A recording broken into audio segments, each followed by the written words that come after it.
Hello, you're very welcome along to the RTE Rugby podcast, the new look RTE Rugby podcast for the new season. For those of you who've been giving out in the YouTube comments for the last 3 years about having to look at the wardrobe in my bedroom, your questions have been answered. We have finally responded. We have a beautiful new studio set up here in RTE's main offices. A couple of nice couches, memorabilia behind us, nice little trinkets and bits and bobs. We also have in-studio guests. Hannah O'Connor is here with us. Jonny Holland is also back in Cork. And before we start talking about a Rugby World Cup this week, Hannah, what about the new setup? Stunning. It's a fair upgrade, all right, from our kitchens and bedrooms. So, yeah, nice to see that you've thrown in a few of your own trophies as well from home. So, it's nice to see it, yeah. Good. I brought in all of my memorabilia. All of my memorabilia, all of my bits and pieces. What you might notice as well over the course of listening to these podcasts this season, and this is going to be across the RTGA podcast, soccer podcast, and a few various one-off special podcasts as well.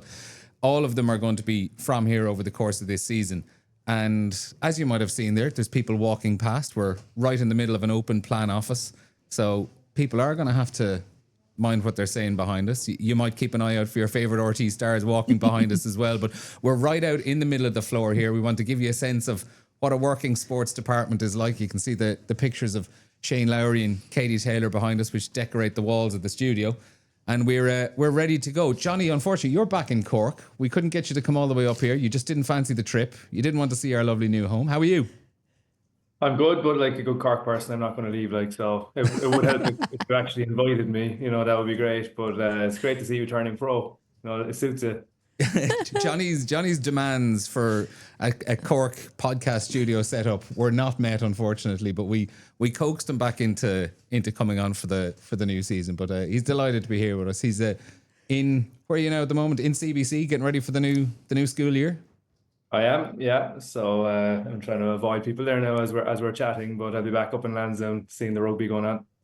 And Hannah, you're also ticking down the final days. I know, of the school fact that Johnny's back well. means that my countdown has started as well. I have another week of freedom before returning to normal life. So yeah, the end is near for my summer holidays. Yeah, we need to start adding some non-teachers or school workers into our guest list for the podcast for the season, make things a little bit easier. No. Anyway, we have a lot to get through because there's a Rugby World Cup kicking off in just a few days in Sunderland on Friday night. England taking on the USA in the tournament opener. We might just start, Hannah, with the significance of this whole tournament, because we've seen a complete explosion of the game in the last few years, mainly down to England. 370,000 odd tickets have been sold for this tournament already. The tournament, the final at Allianz Stadium, Twickenham, 82,000 sellout already. 8 years ago, I believe the full attendance for the entire tournament, just up the road in UCD, was 47,000 when it was played in Ireland. We're looking at we're up at 370,000 now, 9-10 times that. The spotlight has never been greater on the women's game coming into a World Cup like this. Yeah, and I think it's fitting that I suppose that England are the hosts of it. I suppose they've been kind of the flag bearers of kind of showing how it is to run both a professional international women's team, but also that the league that they have and kind of the nature of how they're running that and making it so attractive to the viewer, both kind of male and female viewers across the globe. And we've seen that from the draw of players they have kind of internationally wanted to come and play in the Prem.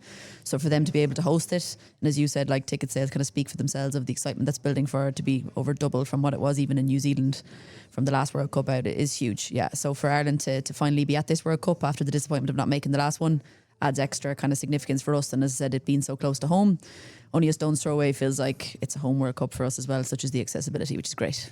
And that's part of it as well, Jonny, that it's not quite a home World Cup, but it's not far off being a home World Cup. We obviously missed a kind of an open goal to grow the game 8 years ago when it was here in Ireland.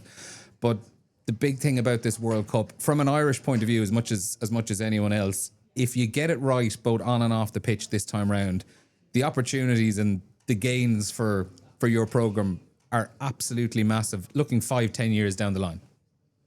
Yeah, and I think even it starts with the fact that it is only across the water, but the times will line up pretty well and people will have visibility on games, not just, Irish games, but all games. I think that's really important when you're trying to grow the sport, certainly this side of the world. Obviously, once it's at this side of the world, it's not on the other side of the world, and there's time clashes there, or early mornings and stuff like that. But for us here, I think it is a massive opportunity with it being so close to kind of leverage that. And as Hannah has said, everything that English rugby does well in rugby structurally. I think we need to definitely have a look at that and leverage it a bit at the moment and take the spin off from that. On that, Hannah, and I think you mentioned there like the players that are going to emerge over the extra games that are going to be on TV, not just Irish games as well, but the England, New Zealand, Canada, who are one of the big nations now in women's rugby. Who do you think are going to be the names that we don't necessarily know too much about? Maybe like a passive rugby fan might know too much about, but over the next 4 or 6 weeks can kind of become a household name. Yeah, I suppose from that opening game, you're obviously looking. It's a great one to start off with the USA and England on a Friday night. Is a cracking way to start it off. I think especially with the significance, obviously, with the hosts kicking it off. But you've got obviously Alona Maher on the other side for USA, who's, I think everybody and anybody in the rugby world and outside the rugby world know her name and her face from all that she's done to promote the games. I think someone like her, I think, the other big teams, you've mentioned them there, the New Zealands, they've obviously got the likes of Georgia Miller, who's a crossover as well from the Sevens game, but they've a load of incredibly exciting players throughout their team. And the same for Canada. Someone like Sophie de Goody is back after a long knee injury out of the game as well, and she's someone who's kind of all action forward. She kicks their goals for them as well. So there's so many different names, and I suppose from the Ireland point of view too, we'll obviously mention the girls who are missing through injury, but it creates gaps for our own girls to stand up and put themselves in the limelight too. So it's incredibly exciting to see who's gonna step up and kind of shine during this block.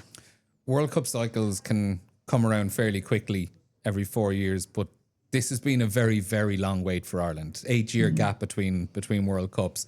You look back at the way the game was in 2017. We've already spoken about the ticket sales, for example, when it was in Ireland, 47,000, which wasn't like a low number. I think it actually was an increase on the previous World Cup as well. I don't want to open up old wounds, but for example, like in the space of 8 years, players' careers come and go. You made your debut after Ireland's last appearance at a World Cup. You've obviously since retired before they're back this time around. I think that kind of sums up the gap between these tournaments and how long it's been. That's it really, because I think I remember going down to UCD to watch the women play their matches there, and I think I'd only literally, if even just started playing rugby. So that's kind of the gap of everything that's happened in between, and the disappointment for us to miss out, getting beaten by Scotland in that qualifier at the death, to miss out on the last one, going down to New Zealand to play there. It leaves such a massive gap. You feel like it's absolutely huge from the time that we've last played it. So I think from that point of view I don't think the girls are going to be overawed to be heading to this World Cup and the expectation that's on it. It's more the excitement that comes with it and the ability to finally be on the biggest stage where the girls should feel that they should be. So it's great to be there now. And Jonny, it's not just like the profile of the game that's changed so much in the 8 years since Ireland were last in it as well. Like the game itself, the style of play has probably changed a lot over the course of 2 World Cup cycles. Yeah, it has, of course. And I think even across the game in general, like it's a game that moves really quickly. Laws get changed, and even from a strength and conditioning perspective, like the women's game has gone really physical. So when you look at Ireland's pack, like they have the ability to be really physical as well. But the game is ever changing, ever evolving. If you miss a full World Cup cycle, or if you're going from 2 World Cups ago, across all levels of the game, both male and female, it's a completely different sport. If you look back at some of the old Lions clips like we would have done in the last couple of weeks, you're going, geez, you're not allowed to do that anymore, or that's a great penalty, but that's actually illegal now, So yeah, the game is ever evolving, which is a good thing, but it's hard to keep up with, and the style is certainly different. Defenses would have looked different 1 World Cup cycle ago, never mind 2. So it's certainly very different. Speaking of ever changing, and just one of the changes immediately for this World Cup that's kind of just popped into my mind, Hannah, the flashing gum shields is actually going to be a really big one over the course of this, because I know like we have seen it over the course of the last couple of years when the mouth guard HIAs have kind of become fairly common, and you see players going off wondering why they're being taken off. I think with the mouth guard one, or the flashing mouth guard in particular, it's like it's going to become fairly obvious to the people watching and trying to get a gauge of certain hits and what constitutes it. It's an interesting one, because like Jonny, you're probably familiar with it as well, that like a couple of years ago, probably 2 cycles ago, they introduced the the ones with the chip in them that we all had to wear. Like, so for the Six Nations, we were putting them in and getting fitted for them. That it was the same idea that you could get flagged for it, because we were told that they had to collaborate and they had to make sure that they were kind of checked in before you went out to the pitch, and not to shove them in your sock or shove them in your sports bra when you're walking out, because it could trigger something. So we were all on edge. They've been like, what's going to set it off? Like this new kind of found thing with them. So yeah, I think the flashing nature, the girls would be used to that in terms of the HIA, but I think the flashing almost adds an added level of kind of for the spectators as well to be seeing. But it's funny, like, because we've seen it over the men's game as well over the last couple of years. There's sometimes, you know, you see lads going off or girls going off, and there's, you know, their hands up and they're shrugging as to why they're going off, or whatever. The independent doctor has seen something, or the gum shield has triggered something. So it'll definitely make for interesting, and hopefully it won't be anything too controversial out of it, and it'll be nothing but beneficial for the players from a health point of view, I guess, and safety and all that. I'm curious to see what the level of flashing and how bright the gum shield is, Jonny, as well. Just from a purely from like a TV and spectator standpoint. Yeah, it's interesting. Like, it's obviously very different, and it's funny. Like Hannah says, hopefully there'll be nothing controversial. There's always something controversial. It's just not going to go smoothly. You know, even you know, when the gum shields were used to see when someone needs a HIA and they get triggered, players are looking around, they're ready to, you know, swing at doctors. Like, they don't want to go off, and they're arguing with people. They know deep down they should go off, but like, there's always going to be question marks. Everything that involves change will be questioned. Now, change is a good thing, you know, and we're all a bit resistant to it, but it'll be very interesting to see something new. Technology wise, can I say those words? Technology wise, it's always interesting to see some change like that. It's obviously for the greater good. Like, I mean, we're talking a lot about concussion and brain injuries, and, you know, players do take it very seriously. I think, unfortunately, there's still an element of, you know, younger cohorts or less experienced players needing to, unfortunately, go through an experience or see someone going through an experience where you do take it more seriously. So everything that can be done to highlight it is a good thing. And we spoke with Gary Ringrose and you know, his honesty and all that kind of stuff. So it is being highlighted quite a bit. But I know there's been question marks around the use of gum shields and everyone being different. You know, everyone having different thresholds, and even, you know, you can talk about a gum shield, but then is the return to play protocol, is the time off your feet and all that, is it appropriate? So there's going to be questions as much as there's going to be as much as it's a great way to highlight some of the injuries that you get in a brain in the game that we're playing. Before we move on to Ireland specifically, I might just kind of talk, Hannah, in broad terms about the main contenders for the tournament. Yeah. England, the overwhelming favourites, as they have been a couple of times in the past and haven't got over the line. That is the kind of the fun narrative over the next few weeks of, you know, can clearly the best team in the world actually go and win the trophy. The big question, obviously, is will they do it? This is the thing, and, you know, there's the player side of me. Obviously, you'd be wanting Ireland to go as far when you're looking at it, I suppose, from the whole approach of it. You can't look past the juggernaut that is England and what they've done over the last few years, and the strength and depth in their squad that we've spoken about. As you said, though, when it was in New Zealand, they had it all at their feet, and they managed to get pipped to the post by New Zealand, who kind of came out of nowhere, but they tend to be able to turn it on when they need to be able to turn it on, and we don't see as... Well, in comparison to 12 months previous to that World Cup, they were in a tough spot. They were getting, you know, kind of the pressure on them. But it's whether or not England can live with the tag of the favourites. It's whether or not that they can deal with the pressure that brings, whether they can perform to the level that they know they can and that they should consistently for all the games to get themselves obviously out of the group, as you'd imagine they will with ease. But to be able to do it then for those 3 matches, and they'll obviously have the biggest crowd following them. But it's the pressure. It's like we've seen it before with teams who are nailed on favourites and who haven't been able to get over the line, and they'll have that firmly etched in their memory of the last time out, and they were in that Rugby World Cup final against New Zealand, and it just didn't happen for them. So anything can happen in World Cups. It's like anyone's for the taking. So there's part of me that's like, yeah, you can't see past England, but there's also part of me that I can't quite say that I would want England to win a World Cup. Jonny, I'm going to give you a good out here and say, right now, if you predict maybe New Zealand or Canada to win it, and they do go on and win it, we'll pull out that clip in about 6 weeks' time. We'll share it everywhere. We'll say Jonny Holland had it first. But if you predict, like, no one's gonna remember it if you predict England now and say they're gonna win the World Cup and they go on and do it. Predict one of the outsiders. Go on. You haven't actually backed me up with these clips in the past when I was saying Australia, and then you just let it go into the ether, like, you know, you don't reproduce it. But I'm a bit of a sports romantic in one sense. I actually love seeing the favourites winning. You know, obviously we prefer Ireland to win, but once Ireland don't win, or if they don't win, I should say I'm a bit of a romantic that way. I like favourites winning. I like a home tournament going home. I would have been shouting for France in the last Men's World Cup. You know what I mean? But as Hannah said, are we allowed to say it on this podcast? Like, no Go one's for really it, Johnny. shouting. Yeah, go for it. No one's really shouting for England at all. But the rugby romantic in me is like, yeah, win a home World Cup, do what you should be doing. They're world number one. They've been the leaders in growing the game. Like, you have to acknowledge that obviously what they've done for the game over the last 5, 6, even 10 years has been monumental in the growth of the game globally. They have been the leaders in it. So, like, you can't argue that in the same breath. But I'm with Johnny. Can't. Yeah, it's like obviously we're being facetious here. All jokes aside, you don't want to say they deserve to win it because a ball hasn't been kicked in the tournament yet, but you can't argue that they don't deserve to win it from the broader sense of where the game is at the moment. Yeah. If England weren't doing what they had been doing, there wouldn't be 370,000 tickets 100% agree sold with that. for this tournament. Yeah. The game would not be where it is today. Yeah. The Irish team might not be professional. Most of the other countries contract probably the whole wouldn't be shebang, professional as well. So they've forced everybody else to get their acting gear to a sense. So yeah. So I suppose will we settle on it will be appropriate for them to win I can say that rather much. than you may or may not want it. Yes, okay, appropriate is the good word to Very choose. good. Just for the sound bites, can we just say New Zealand are going to win the Women's World Cup, and then I can just say Canada will win the Women's World Cup, and you can pull that out then at some stage. Great. Yeah, we'll work our magic editing around all those little bits. Yeah, that'll work ideal. Let's move on to Ireland. I don't want to be a downer, but the preparation since the Six Nations has not been ideal.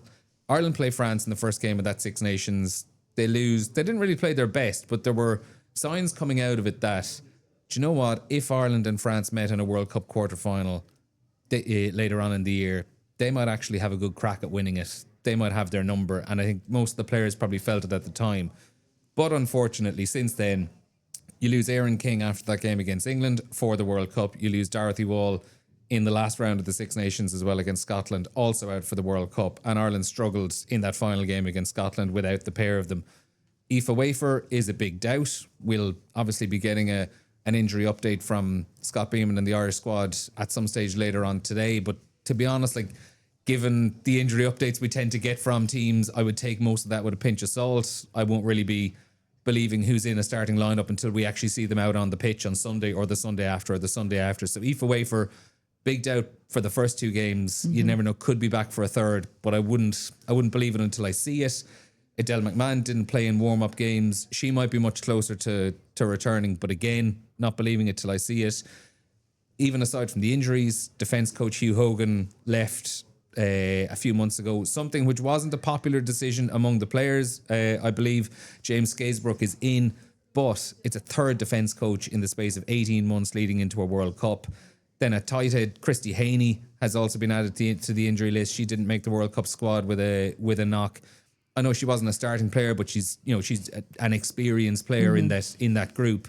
At Lucid, they've had to bring in Elena Perry, an ex-England international who just made her debut in the World Cup warm-up games. On the positive side, though, Bevan Parsons and Sam Monaghan both back in. It's ultimately this hasn't been ideal World Cup preparation. It hasn't, but like rarely would you see where it's a flush kind of, run through where you're delighted and you're firing on all cylinders. But yeah, you're right. It hasn't been ideal. I think from the start of Six Nations and those kind of green shoots that were shown in terms of the defensive performance against France, that kind of aggression and the line speed that we had is something that has kind of been missing, and that connectedness has kind of been missing from those two warm-up games that we've seen. Now, granted, you're tweaking things, you're trying things differently, but essentially, as Johnny will know, your defence should still look the same in terms of that energy that you're bringing and that connectedness. There was a bit of times where Ireland were caught a bit narrow, which was something that we hadn't seen during kind of the times with Hugh Hogan's kind of stamp on it. So that would be something that definitely they'll be looking for a quick fix before they hit the ground running this weekend. As you said, having the girls back is great, and as I said, the ones that you're missing, the only benefit to the girls that the likes of the Erin and the likes of the Dorothy and Aoife Wafer who are missing, they've known that from a long kind of run into it, so it's allowed other people to step forward. We've seen the likes of Grace Moore have really good performances in those two warm-up games. We've seen Fiona Chute, we've also seen Emer Curry come back from injury as well, so there's those kind of flashes which are going to benefit the girls. But definitely for this weekend, I know you're obviously not going to show too much of your hand in certain bits, maybe like set piece plays and launchers and things like that in a warm-up game. You're kind of holding them for the main competition, but they'll definitely be wanting an improved performance, and again starting quick like has been their kind of downfall. We've seen that in the Scotland game where it was a slow start. We see things around the pillars where they were a bit dodgy around ruck time, and then you see the next week out against Canada, the calibre that Canada are able to exactly pinpoint what you did wrong in the first week and absolutely slice you to bits for it. And that's what they did. They pinpointed where Ireland's weaknesses were. And that's the type of team that you have with the Canada or those kind of top tier teams. They are able to kind of capitalise on where your weaknesses are. So Ireland will be looking, they'll take a lot from that game, they'll take a lot from the two games, but they'll be looking for that quick start against Japan. They'll be looking for kind of hit the ground running defensively. They're going to get most of their confidence through their defence.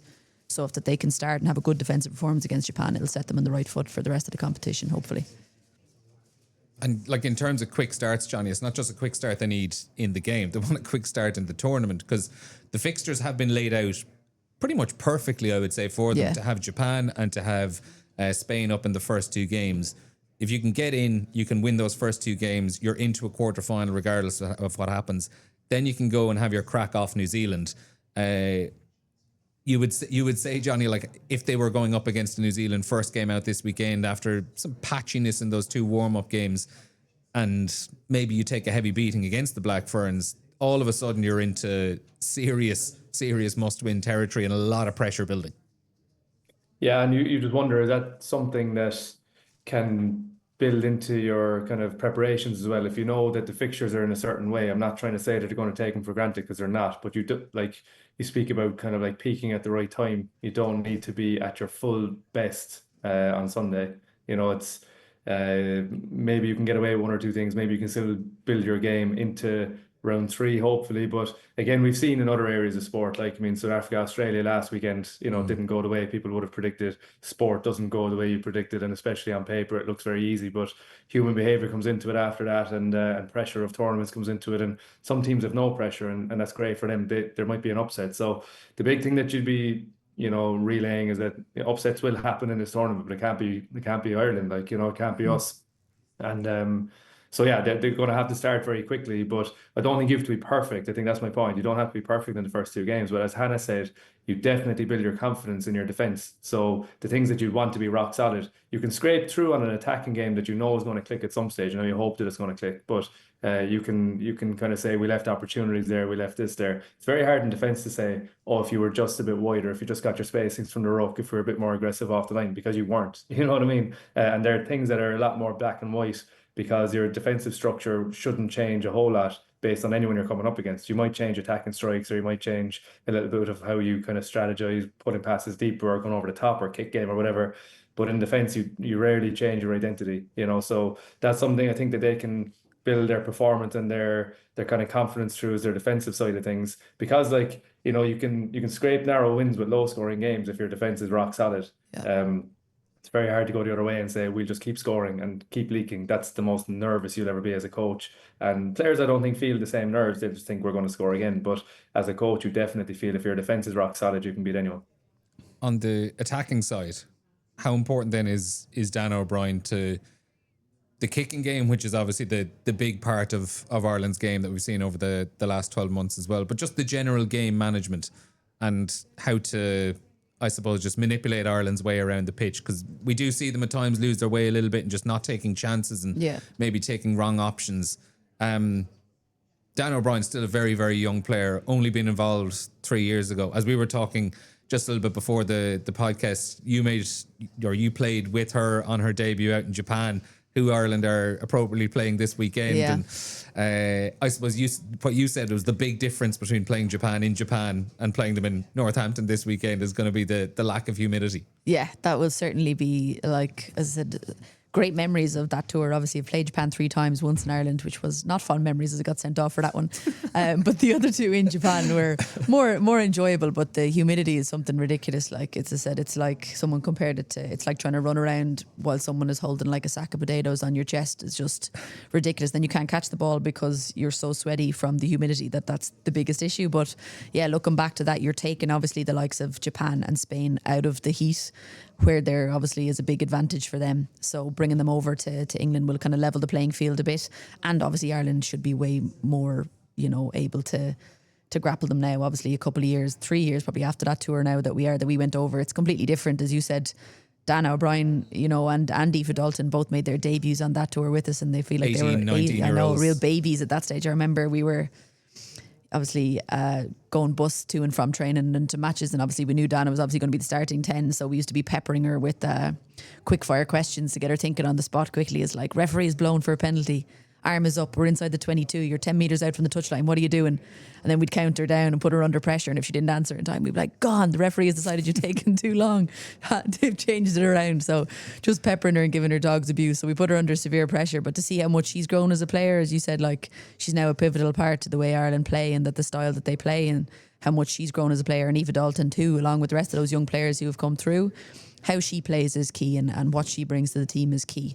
We obviously, the only fear then is you've an over-reliance on her, but what she can bring for you is that big left boot. We talked about it last week, of their ability to get you kicking pressure, get you out of the kind of the pressure pen that you might be in, and put your opposition into the pressure pen. But I think we saw it in both the Scotland game and the Canada game, that Ireland have to get the balance of the gameplay right. Mm-hmm. For Scotland, for that first half an hour, they struggled to play their own game and to play to the strengths and put Scotland under pressure. But when they did that and tweaked things and started punching ball and going forward and using our pack and allowing the backs to have the space out wide, then we saw what we could do. We could rip them open. The same for the Canada game. It took us a while to realise that the kicking game wasn't working, and Canada were having a field day with it. So I suppose it's from management as well to filter that down to the players and that leadership group within the players to get the tactics right against the likes of Japan and Spain, leading into that, so that you can feel that you're not kind of overdoing it on the kick in front, but you're using it at the right times, because we are now in the luxury that we have the backs that are able to punish teams. So we'll want to marry the two together between that kind of balance of play.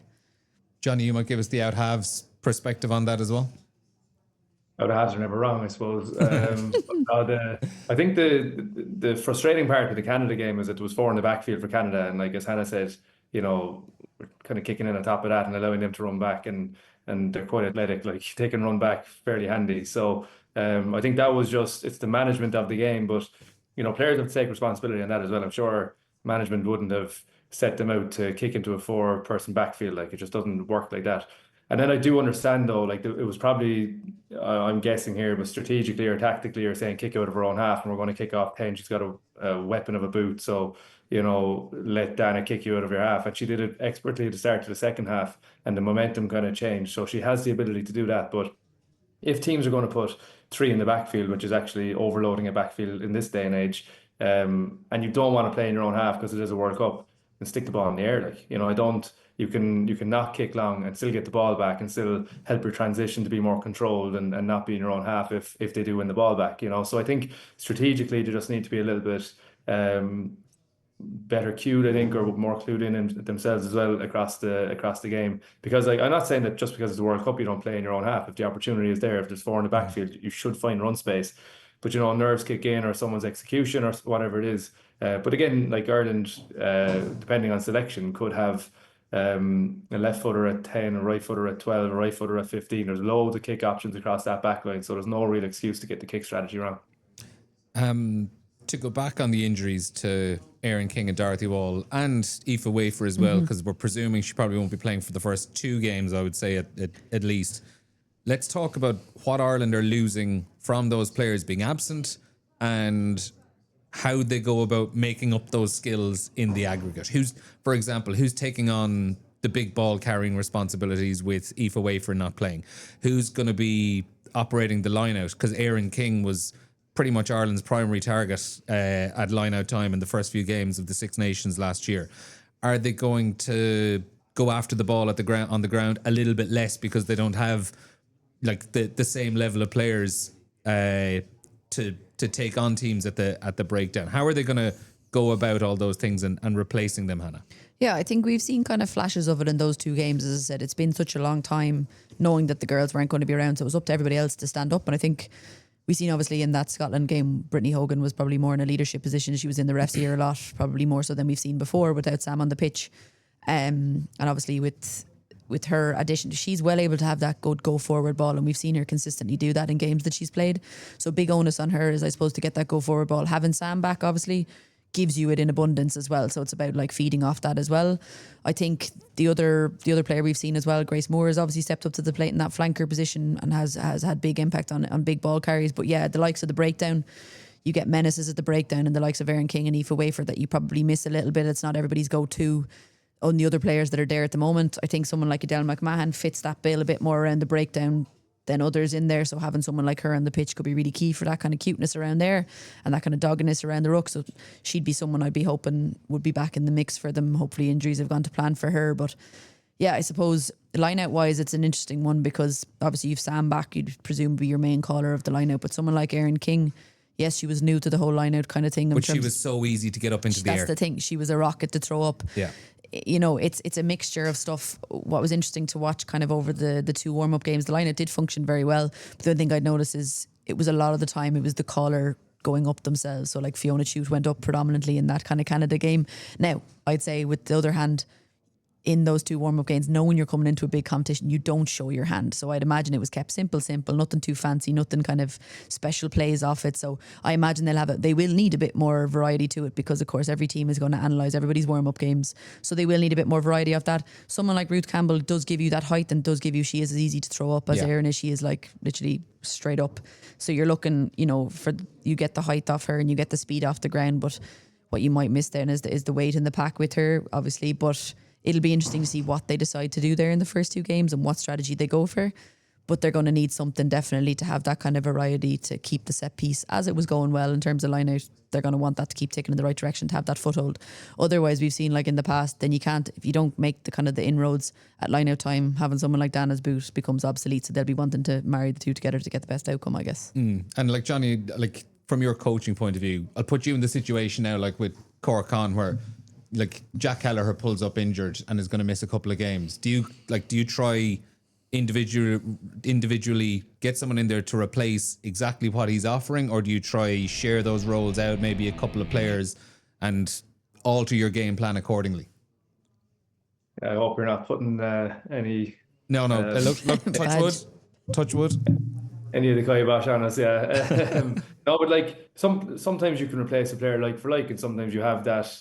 You have someone in reserve that does the same thing, same role. Like Ronan O'Sullivan would have been an out-and-out 7 for us, and we had other 7s, but they didn't do the exact same role as what he had done. So you just don't try and replace that, you know. So, but then the other thing is like, you can.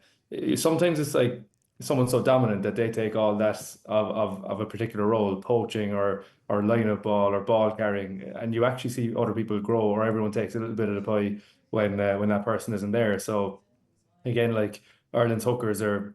You know, and the hooker position is generally good around the breakdown anyway, but Ireland's hookers are very good in contact around the breakdown, so you might see a bit more of them, you know. So you don't have to. I don't think as a coach you're going, who's going to replace them? If you have a certain style as a 7 or a line-out caller, yes, it'll be a bit more like for like. But sometimes when it's just the back 5 and you're getting a certain balance, you can kind of maneuver things in a way that you're not replacing the person, you're just replacing a position in the back 5 or something like that. Do you know what I mean? So shared roles and responsibilities, but you'll see people grow. And as Hannah said, like Grace Moore getting into a real confrontational ball carrying position, like, you know, you see people taking those opportunities afterwards.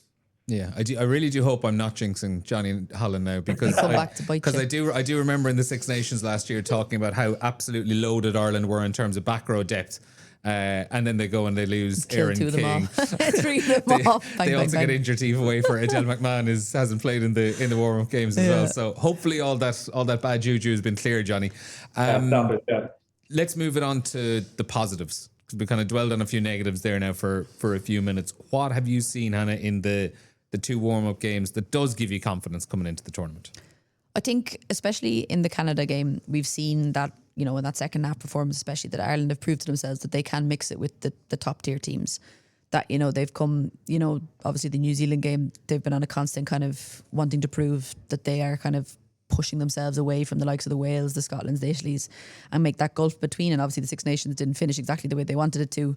But I think the performances have shown what Ireland are capable of doing. So for me, it's that style of rugby that they're now playing. It's that ability to punch, go forward ball with their pack, having good set piece, having that kind of parity in the scrum or dominance in the scrum, but the line out and the maul has worked really, really well, both offensively and defensively. So I think they'll be wanting to add to that, but also mix the 2 things. Be able to punch and get the game plan right, but also then release the backs, because we have some seriously exciting backs. Obviously, we mentioned Bevan Parsons being back, but if you have her on one wing, Amy Lee Costigan on the other, we have a ridiculous abundance of pace there and power. The same through the centres of what they can. If you've put the likes of Eve Higgins in there and Ubreen, Aoife Dalton, we're lucky that we have a wealth there of players that are really exciting to watch. So I think that's something that is really, really positive going forward for Ireland. And I think we've shown that, and they'll just be wanting to layer that and be able to showcase that on the biggest stage, I guess, and make that kind of transition and bring it across. As you said, probably haven't shown the full array of what we can do in those 2 warm-up games with the slow starts and the bit of kind of defensive lapses, but click those things into gear and all of a sudden, you know, with the big massive crowds that you'd be hoping Ireland will have behind them on the ground over there, that it'll continue to grow and be firing on all cylinders when it matters most. And Jonny, for you, what would be the key pillars that Scott Bemand will be looking at across those couple of warm-up games and from the Six Nations as well? It's not all about the warm-up games, but the key pillars that he'd probably be pinning his game to. I think as a coach, like you have to have your key pillars as it is. Like there's non-negotiables of set piece and obviously kick strategy we went through. But I think have they been performing? Yeah, obviously the kicking game hasn't. I think that's something that they can do a bit more with. But I wouldn't say it's not performing, but I think they learned a lesson on especially going into the second half of the Canada game.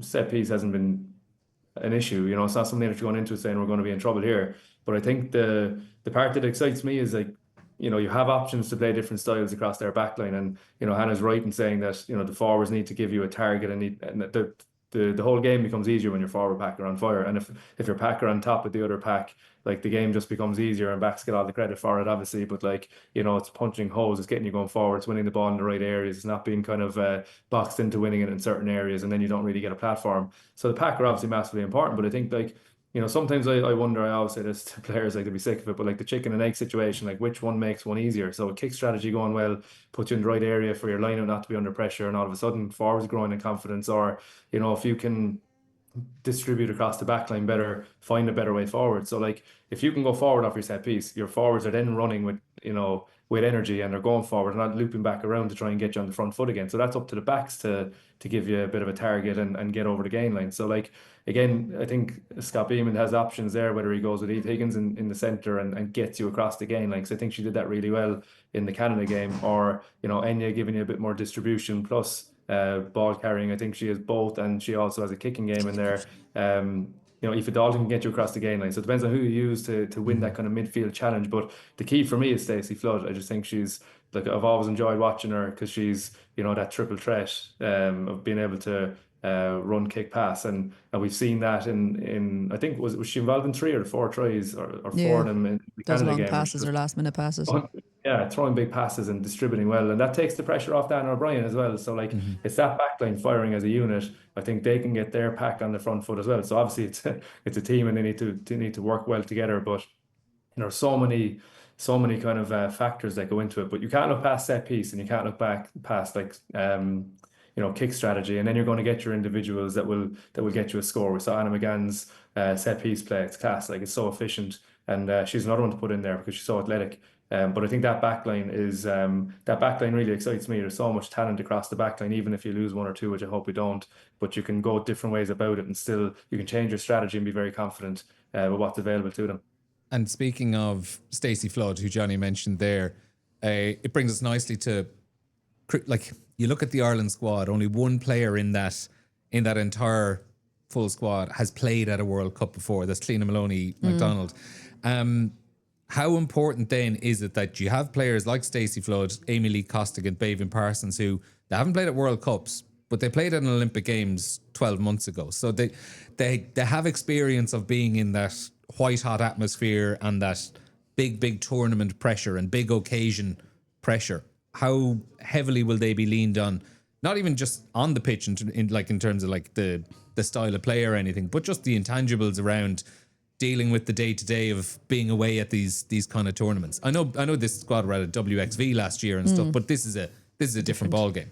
Yeah, I think obviously the experience that the Olympians in that group bring will be huge. But also 2 years ago, a great cohort of that squad played in Twickenham, where it was, 50,000, and that was very overawing for a lot of players, I think, at the time. Incredibly exciting, but you get used to it then, and you're all of a sudden, that's the exciting part of, World Cup. You're going to have massive crowds, game in, game out. But yeah, I think to be able to lean on the girls and be able to see how they felt in that moment, but for them as well, it's going to be seriously exciting, because obviously in those huge stadiums, there were 7 of them on the pitch, and now there's 15 of them on the pitch. It'll be very exciting for them too, and to be doing it with a lot smaller. Oh, I know, the pitch will seem a lot smaller. So I think for them, and I think, yes, obviously Cliona Maloney being the only one that was previously at a World Cup Cup, but this squad is so young that there's no kind of there's no hangover from anybody else of what's happened at the last World Cup or the failure to qualify for the last World Cup. You don't get that with this group because a lot of them are so fresh and maybe weren't involved that last time out. So those kind of bad demons that might be lingering aren't there for this group, which is fantastic. So they don't have to worry about the monkey on their back or anything. They can go in and express themselves and hopefully, as you said, not get overawed by the size of the crowds and just relish it and kind of live in the moment and give the best version of themselves. That's what every player wants. You come to the biggest stage, you want to play the best rugby you've played and be on fire for it. So they'll be hoping to do the same. Yeah, and Jonny, I think in line with that, it's, as Hannah said, it's a very, very young squad and inexperienced in a sense, but players like Aoife Dalton, Dannah O'Brien, even in their fairly young careers so far, have seen a lot. They've seen the real downs and they've also got to experience the highs. So they don't have a huge amount of experience in terms of caps, but in terms of the variety of experiences you can get on a rugby pitch, they have seen a lot. Yeah, they have, and they've been through changes in the backroom team and all the rest of it, and changing the systems and everything. So like they've been through quite a bit. But I think, you know, with that youth, sometimes, you know, you don't really understand what you're going into, and you'd hope that they really take their opportunity now, because I do think there's a massive opportunity for them to go further than they might be expected to, you know. And I think they'll have the expectation within the group, but from what I understand within the coaching group, there's high standards being set. But I hope that really transfers, because the last thing you want is them coming away and going, geez, I'd love to do that again now, and we could have done more. You know, that's the worst part of being a player, because it's like the fear of the unknown, and then you come out of it and go, geez, it wasn't that bad, we could have done more. I just hope they don't do that part. And, you know, it's interesting you mentioned the sevens players, because obviously they've got a wealth of experience in tournaments, and it's even mentally the downtime. Like, what do you do when you're away, you're in camp, you're able to enjoy yourself, but it's hard to enjoy yourself because you're thinking about the next thing you're supposed to be doing. But sevens players, you know, are so interesting, because they can go into the dressing room chewing on jellies, having the crack, and then, oh, you're up again and back out to another game. It's almost like athletics, like, you know, where you're going to heats, and it's like a different tournament altogether. So that mindset shift of being able to just snap into gear and bringing people with them, that might be something that they could tap into as well. From your experience, Hannah, just leaning on what Jonny was saying there, from the players you know in that group, who would be the main ones to take up the old social secretary role to do all that sort of stuff? Yeah, I have heard a lot about Niamh O'Dowd as the character of the team off the pitch. Yeah, I'd say she'd be raging she didn't get the main gig for RTE with traders. You've probably seen her version of it within the camp. She's a hoot, but there's loads of them, and I think the beauty, kind of Jonny mentioned it there, of having that downtime, but you'll see, like on any socials, the accessibility to the girls, and you get a real insight as to what the girls are like and their personalities and the crack that they have, and the fact that they enjoy each other's company. I think I saw something on Twitter about them arriving at the airport and having an absolute Irish dancing session to some music that was being played. Like, difference to like the men's team, where you might have a bit more reserved, a bit more kind of all business kind of the whole time around. You don't really get the usual lines kind of towed out for the media and all that kind of stuff. You don't get that with the women, and that's something that's going to be refreshing to people who maybe haven't got involved in women's rugby before. You got the likes of Niamh O'Dowd, you've got Niamh Jones, you've got Brittany Hogan, you've got so many of them, Ruth Campbell, their TikToks and everything else will be flying. So they're ones to watch for that. But I think from a social point of view, they won't be stuck for things to do, shall we say, in the downtime, and they'll definitely make most of the fun that they have out there and make the most of the experience to really capture it all in, I think. Yeah, I hope they find stuff to do in Northampton. I was there on a very, very wet Sunday in early January last year, and on a wet Sunday in January, there wasn't much to do aside from go to a rugby game. Have to get creative, so hopefully they find some stuff to do. Let's move on to the all-important stuff. There's a game this Sunday against Japan in Northampton. Let's have a crack at selecting a team. Scott Bamand's going to name it on Friday morning. The two teams that started the warm-up games were quite varied. Yeah. The second one against Canada did look much closer to being a first-choice team. Mm-hmm. For reference point, that is front row of Niamh O'Dowd, Niamh Jones and Linda Dugang. Second row of Ruth Campbell and Fiona Chute. Grace Moore, Ivana Kiripati and Brittany Hogan in the back row. Aoife Riley and Dannah O'Brien in the half-backs. Enya Breen and Aoife Dalton in the centre. Bevan Parsons and Anna McGann on the wings, and Stacey Flood at full-back. How close to that 15 are you expecting this Sunday's team to be? Close enough. I think anybody who's kind of in the girls as well have been in and around Scott's teams or been in and around that environment. He likes to mix and match it. He likes to keep everybody on their toes, so no one will be feeling very comfortable. There's some that we obviously looking at it, you'd feel would pick themselves. I think that front row would probably stay very similar. Mm-hmm. I think in an ideal world, I think we might have mentioned this as well in the last couple of weeks. On an ideal world, you'd like to have Cleena Maloney and Niamh Jones on the pitch together, with Niamh playing at 6 and let her do that danger work at the breakdown that she does. But unfortunately, we don't have the ability to have kind of that depth of hookers that we need. So they're prized possessions, the two of them, unfortunately. So you have to kind of toss up between the two. I suppose you'd probably go for Niamh O'Dowd. You'd probably go for Niamh Jones and Linda. I'd say Sam obviously being nailed on to be in there in that second row as well. And partnering her. And I would say partnering with Ruth. I would say Ruth Campbell maybe get the nod. But again, he might decide horses. For courses, it's different, of what's there. I think you might keep someone like Fiona Chute in reserve in terms of line-out caller there if something, but if Sam, needed. Sam, you reckon will be locked in? I think Sam has to be locked in. I think of what she brings you in terms of setting the tone. She sets the tone offensively and defensively. You have to have her in there in terms of what she does by her actions and how she leads vocally as well. I think you have to have her in there. I might put a pin on it before we get to the back row. I'll bring Jonny in for Jonny there, front row, Niamh O'Dowd, Niamh Jones and Linda Dewgang. Like that is the pretty much locked in trio we've seen over the last few years. I don't think we're expecting anything different there. In terms of second row, what way would you be leaning before we move on to the back row? I just agree. I think Sam has to go in. I think, especially coming in a bit later there to off the bench in the Canada game, it just needs a bit of time within the group. And leadership positions, it's funny, the leadership positions, they don't get a break. They're kind of not often anyway. Do you know what I mean? So you have to have them on the pitch for the start, and then they'll have a good feeling of what's happening in the group. There's just no way you can leave them out. And lo and behold, the team will be named. And I'll be wrong, but I don't think you can leave out your leadership group, because that's there's a lot more intangibles around the pitch as well, so she has to go in. And then the back row is where there are selections to be made, real big calls. So Grace Moore, Ivana Kiripati and Brittany Hogan started both games. I suppose it changes if Adele McMahon is fit. And does she come straight into a starting team? Does she stay on the bench?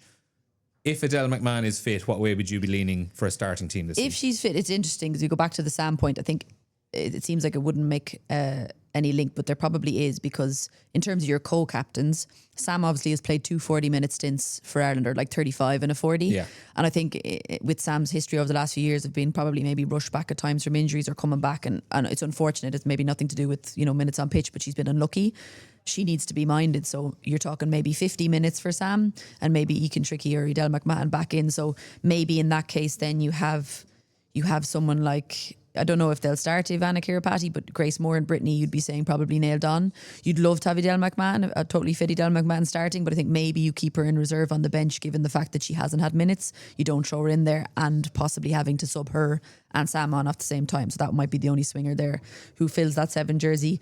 Is it someone like Claire Bowles who comes in with a bit more experience in kind of the senior level than Ivana Kiripati? Who knows? He might go for something different there. God only knows with him. He could choose anything. Jonny?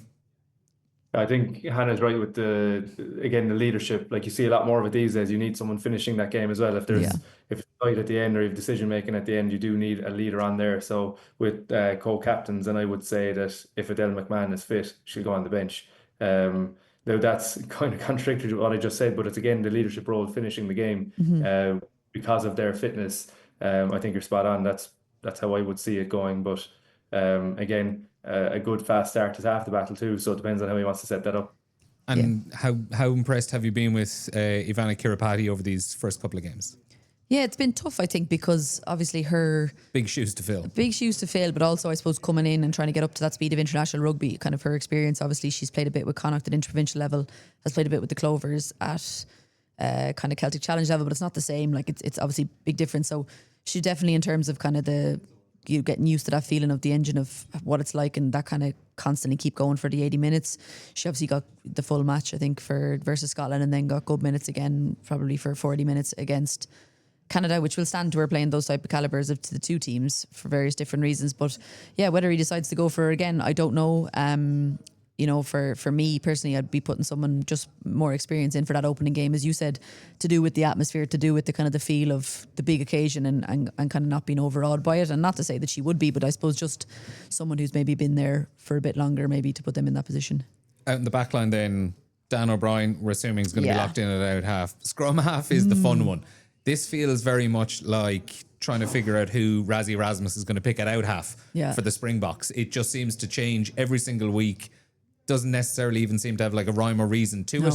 Just as you'd think one player has nailed down the spot, someone else is coming in, that player isn't even on the bench. They're out of a 23. Yeah. You're looking at Aoife Riley, Emily Lane, or Molly Scuffle-McCabe. They've all had game time over the 3 matches.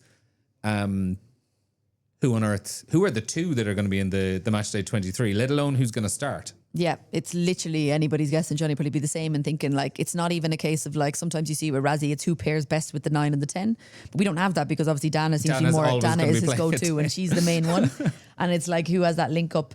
They're all slightly different, you know. With Molly Scuffle-McCabe, you get quite that running game and that kind of sniping, and she's always looking for something. You also get a bit of kicking variety.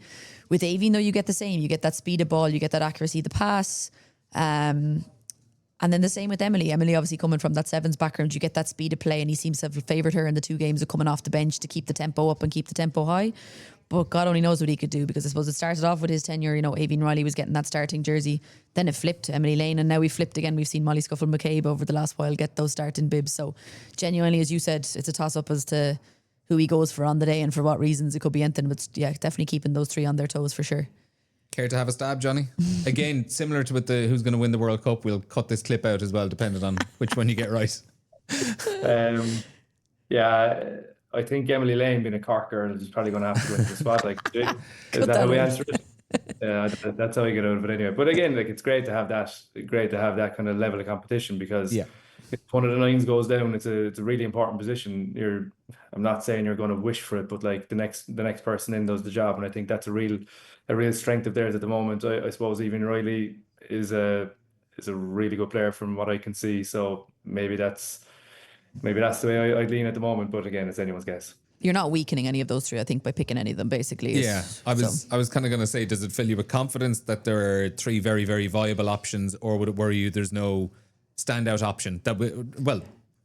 Like at the very least, there's no standout option in the eye of the head coach.